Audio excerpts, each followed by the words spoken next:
Okay.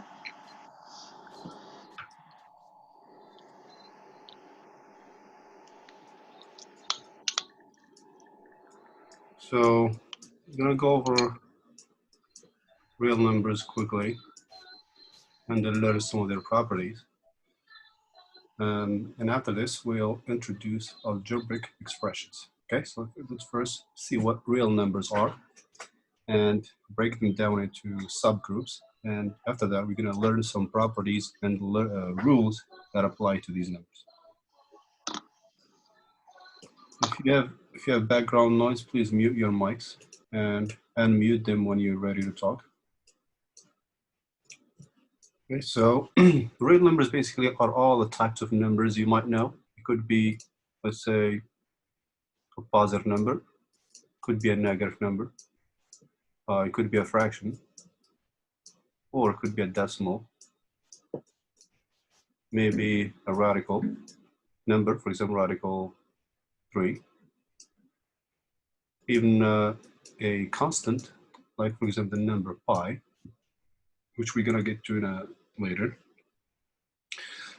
Maybe an exponential expression, for example, 2 to the third. So all these are basically real numbers, okay?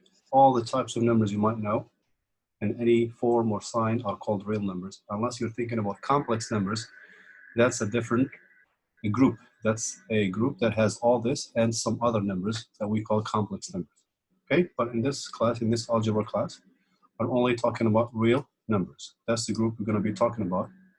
And the symbol for this group is this R, the two vertical lines, then the letter R. So R, or the group of real numbers. The group itself is made of different numbers. These numbers could be natural numbers. What are natural numbers? Where do you start from? Natural numbers. They start from what number exactly? Anybody know? Not from 0, but 1. From 1. That's right. Natural numbers are 1, 2, 3, and so on. No 0, no negatives, no fractions. After this, there is another group. When we add 0 to this group, it turns into a new group. What is the name of that group? So if you add 0 to the same group, it turns into a new group, which is the group of Integers? Whole numbers? Whole numbers, that's right. Whole numbers. Now what's missing from here? We have the positives, we have the 0. What's missing? Still missing from these numbers? The integers? The integers or the negatives. So once we add the negatives to this, so we have 0 in the middle, all these positives, and some negatives on the other side. We have -1, -2, -3. This is what we call integers.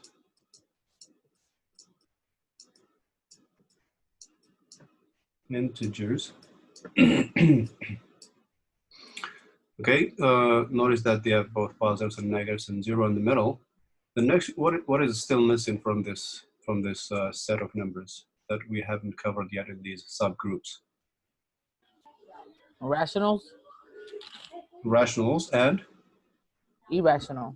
irrational, that's right. Basically, these fractions and decimals, so they're not in this group, but the group that has decimals and fractions is called the rational numbers. So basically just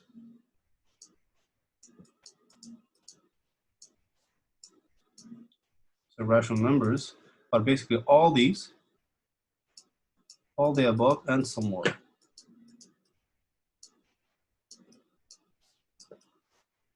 All the above plus decimals and fractions.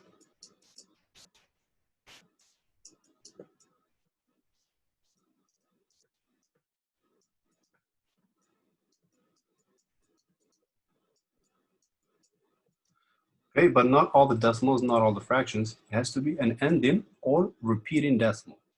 Okay, so the decimal has to be ending. I'm gonna explain what I mean by that.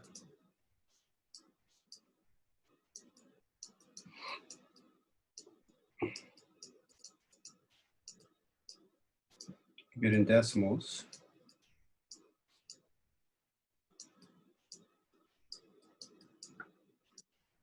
Okay, and as an example, 1/2. What's 1/2 as a fraction, as a decimal? 0.5. That's right, 0.5. This is what we call an ending decimal. That's it, there is no more digits here other than 0. Sometimes the division doesn't end. For example, if you have 1/3, what's 1/3 as a decimal? 0.3333. That's right, 0.333, and it keeps going.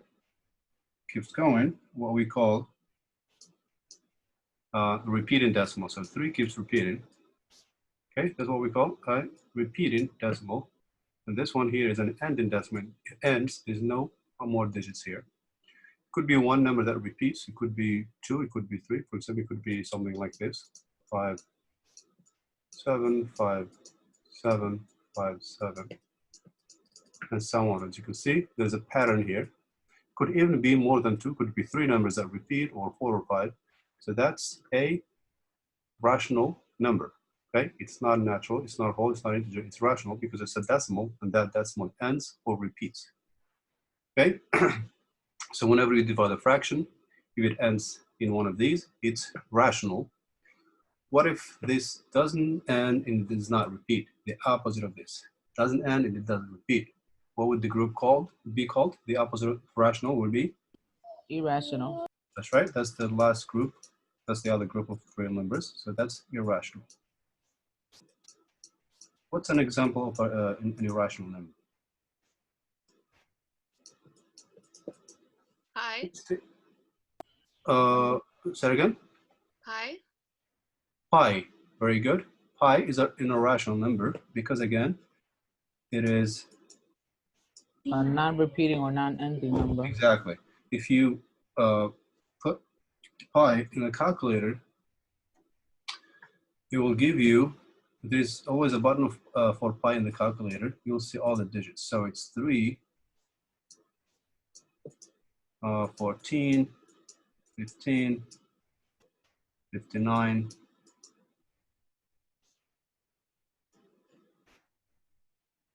actually not 59, 14, 15, 92, and so on. As you can see, there is no pattern here, just random numbers that keep generating, and these never end. That's one of the mysteries of this number pi, why it's pretty famous. It's using geometry to find the circumference and the area of circles. So pi is irrational because it's a decimal number, and that decimal number is non-ending and non-repeating. Pi is very close. It's very close to 22/7. Not exactly the same number, but pretty close. You see some digits are different. So that's irrational number. Another irrational number is radical 3. So radical 3 doesn't have a perfect root or a perfect square root. So it's not like, for example, radical 9, which is 3, radical 4 is 2. Radical 3, again, if you put this in the calculator, you'll find that it is a decimal number, and that decimal number doesn't end, does not repeat, just like the numbers we saw earlier. So radical 9 is basically 1.7205008, and so on. It keeps going. It doesn't repeat and it doesn't end. So that's what makes it irrational. So this is what the group R is made of. This is what real numbers. So real numbers are made of all these subsets.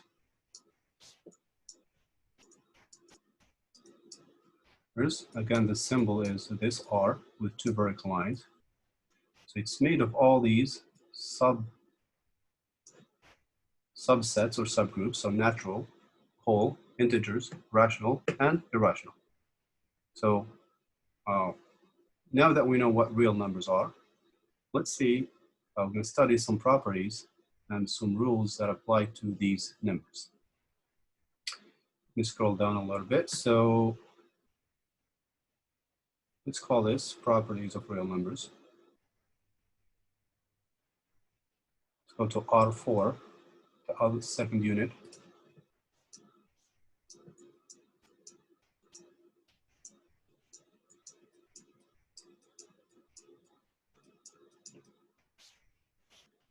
Everybody on board so far? Any questions? No, so far. Okay.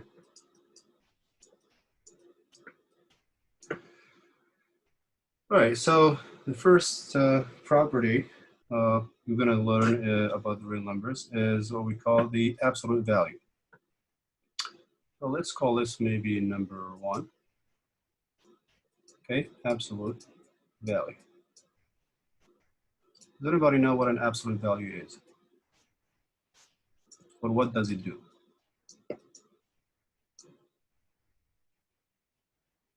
So the absolute value is, the symbol is these two vertical lines or bars. They're not brackets, they're not parentheses.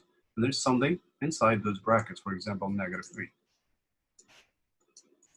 Okay, so we read this as the absolute value of what's inside -3.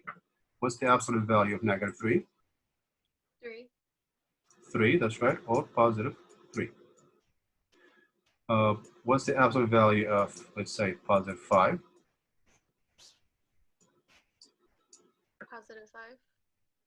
That's right, the absolute value is +5. So the absolute value basically makes whatever you plug in it, makes it positive. It's negative, it turns positive. It's positive, it remains positive. It does not flip the sign every time. It's not the inverse or the opposite. It's just always a positive number. Okay, so we say the absolute value. Just going to use an abbreviation for it. Absolute value of, for example, here -3 is +3. That's how you read the expression.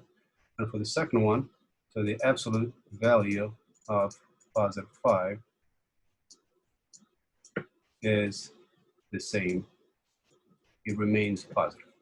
So that's the whole idea of the absolute value. We just use these bars whenever we want to make something positive. We want to explicitly make it positive, we apply the absolute value for it. It could be just one number, or it could be a whole expression. It could be, for example, more than just one number. It could be something like this: absolute value of -2 minus 1.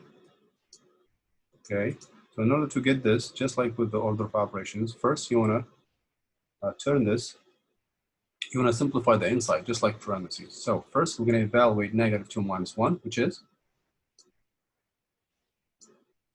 -2. Take away 1 will be, I'm talking to everybody, please. -3. -3, that's right. And what's the absolute value of -3 again? +3. +3, that's right. Let's do another one. Say 5 minus, say 4 plus or -7.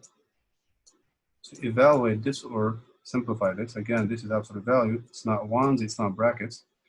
What do you think we do first? The inside brackets first. That's right, the brackets inside. So this remains the same. Whatever is outside remains the same. So we have 5 minus +4 take away 7. 4 take away 7 is -3. that's Minus right, -3. -3. We continue with the inside of the radical here. Not this yet. What's the absolute value of -3 again? +3. That's right. So this turns into just 3 or +3. Bring this negative down. Bring the 5 down. And finally, this is 2. 2. Okay, so this turns into this 3. You don't have to write the positive here, that's fine. Just bring this minus here, 5 down. And this expression turns into just 2. Okay, follow the order of operations when you simplify. These bars basically have the same priority as the parentheses. Okay, that's one of the values, or one of the properties of real number, the absolute value.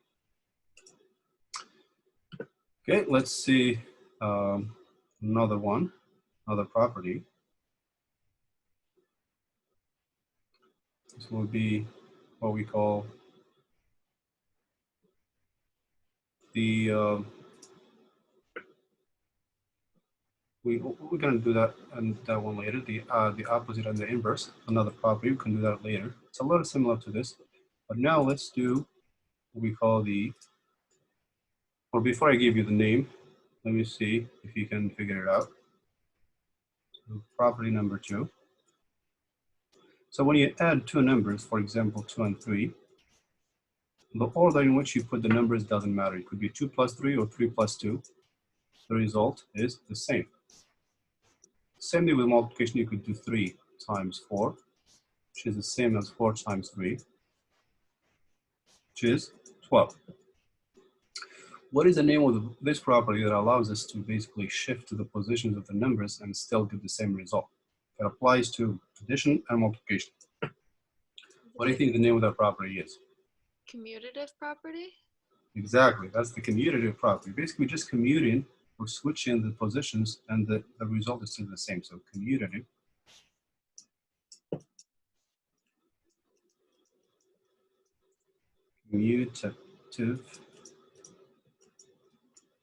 property.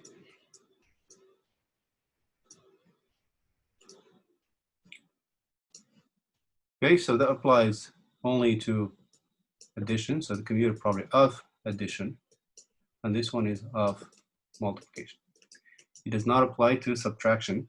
It does not apply to division. If you try them, for example, you say 4 divided by 2 is 2, but 2 divided by 4 is not 2, it's 1/2. This commutative property only applies to addition and multiplication. The next one is, again, before I give you the name, let me do an example. Let's say 5 plus 3 plus 1. We can do this in two different ways. We can either combine these two first and add them up using the order of operations, then add the third one, or we can add the last two together first and then add the sum to the first one. If you do the order of operations here, so you do the parentheses first, that's 8 plus 1, which is 9. This one, follow the order of operations, you got to start from here, that's 4 plus 9 plus 5 will also be 9. As you can see, the final result is the same, even though we did it a little differently. So what do you think the name of this property is? Basically, we just combining different numbers together and we're getting the same result. We're associating different numbers but getting the same result. What would the name be of the property? Associative?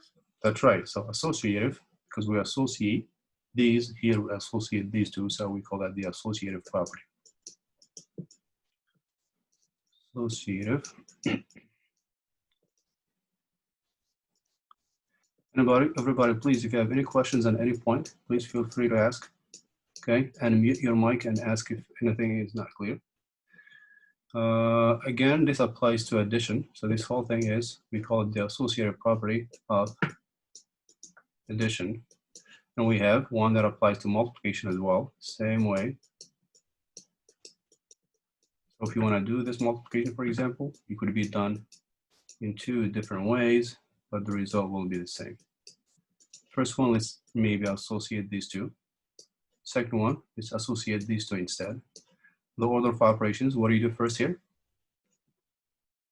2 times 3? Parentheses. Let's write the parentheses, that's 6 times 5, which is 30. 30.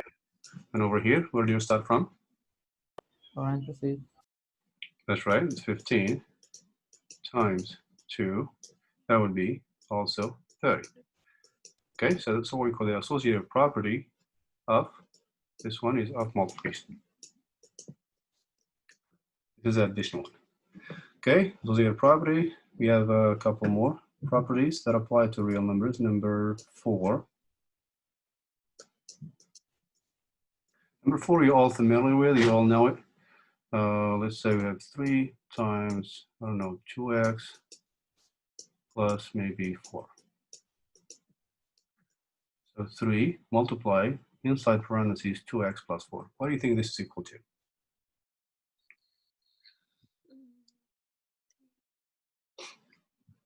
What is this equals? 6x plus 12. That's right, 6x. We times these two. So it's 3 times both of these. First we times these two, that's 6x.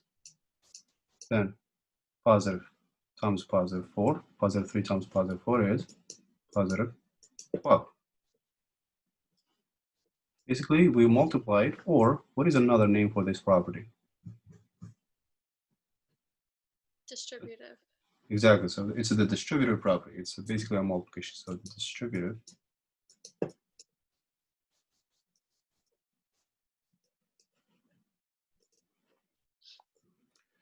distributive property.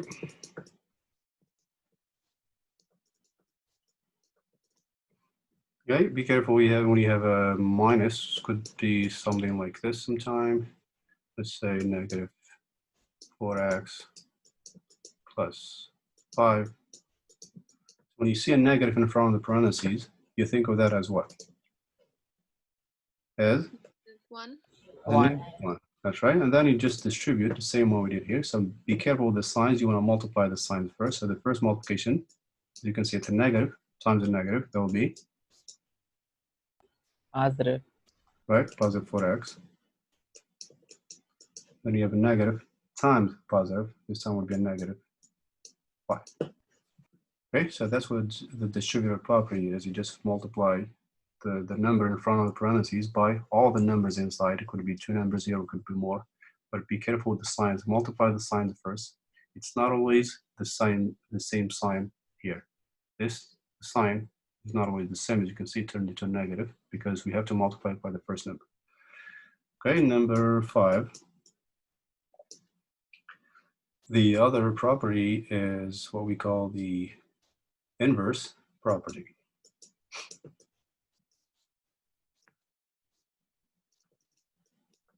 Let me know if you have any questions at any point, please. Inverse property, we have 2 of them. We have one of addition and another one for multiplication. Let's do the addition first. So for addition, you take any number and you get its opposite. What is the opposite of negative 3? Super. Okay. Bad. Opposite of negative 3 is positive 3. Right? Now what happens if you combine a number and its opposite? If you combine negative 3 and positive 3, what do you get? 0.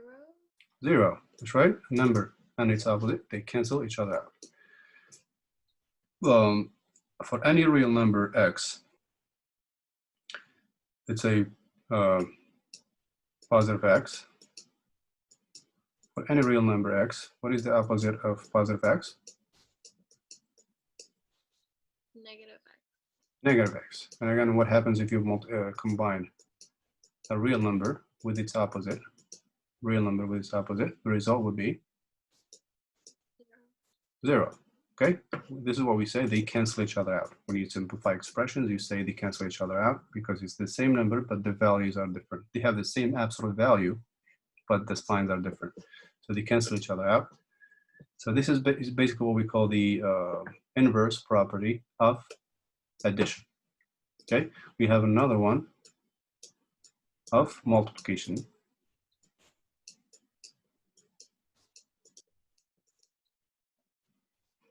So of multiplication is slightly different. This time we take any number, for example, 2/3.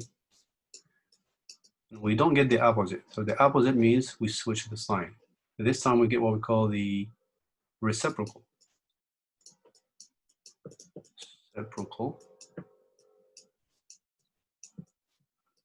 Okay, what is the reciprocal of 2/3? 3 Not the opposite, the reciprocal. What is it? 3/2. 3/2. Everybody in the room, please feel free to interject. Shanna, Milan, Owens, Lucani, Jeff, Nel, Nejla, Santos, Romani, Agar, and Cyril. Please feel free to participate and engage. I don't want to be talking to just 1 or 2 people. And feel free to ask any questions anytime, please. So the opposite of number is when you flip it upside down. The opposite of a fraction is 3, of 2 over 3 is 3 over 2. What do you think happens if we multiply? This is the multiplication, the inverse property of multiplication. What happens if you multiply a number and its reciprocal? The way you multiply a fraction is straight across. Straight across. Cancel each other out. That's right. And this will be 1. 1. 1. That's right.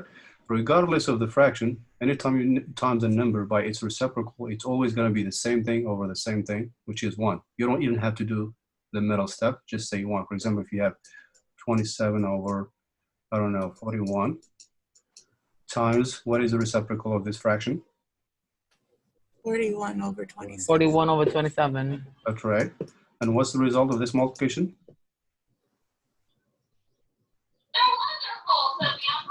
One. Multiply across. We don't even have to, we don't need to multiply. We know it's going to be the same thing over the same thing. 27. Right, it's 1. Yeah. It'd be 1. That's right. You just write 1. So remember, any number times its reciprocal is immediately 1. No need to do the actual multiplication. So that's the reciprocal. Okay, for any real number x, what is the reciprocal of x? What is the reciprocal of x? If you 1 flip, over x. that's right. X is the same as x over 1. So the reciprocal will be 1 over x. So what's x times its reciprocal again? Number times its reciprocal would be 1. 1. That's right. Just like this. Basically, you kind of cancel. You think of it as we cancel x and x, cancel each other out. You have 1 less. So that's a reciprocal or the inverse So property Professor, of multiplication. Yes? sorry. Sure. No, it's okay. Go ahead. Go ahead. Okay. So that's a reciprocal property. One more property is called the identity property. So this was number 5, inverse property. Let's look at number 6. The identity. All these properties are pretty basically self-explanatory. It's pretty easy to understand, but you may get the names confused. Just try to remember the names and how they work. So you will be able to identify them or give examples of them. Okay, so this one is called the identity property. It's another simple one. So we have 1 of addition.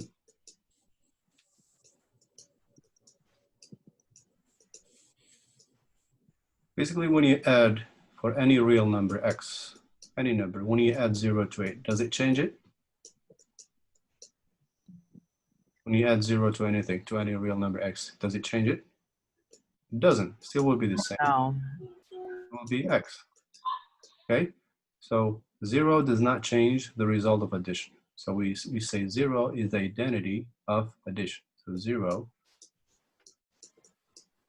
is the identity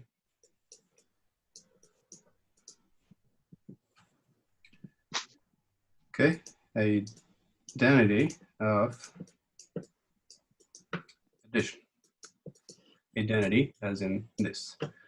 And this is identity property of addition. In the same way, what do you think the identity of multiplication is? The identity of property of multiplication. If 0 is the identity of addition, what is the identity of multiplication? It'll be 0. Not 0. Basically, 0 does not change the addition. What number does not change the multiplication? 1. Say that again? 1. The 1. Exactly. For any real number x, if you times it by 1. Please mute your mic if you have background noise. Is the same as 1 times x, which is x. Okay, times in anything by 1 does not change it.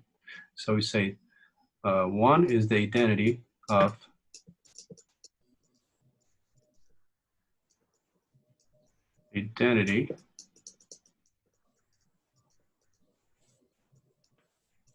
multiplication. Gonna get disconnected very soon. I believe we covered, do we have one more thing to go over? And let's reconnect, or let me see. Yeah, we need to do one more thing. Okay, so please rejoin right away after this.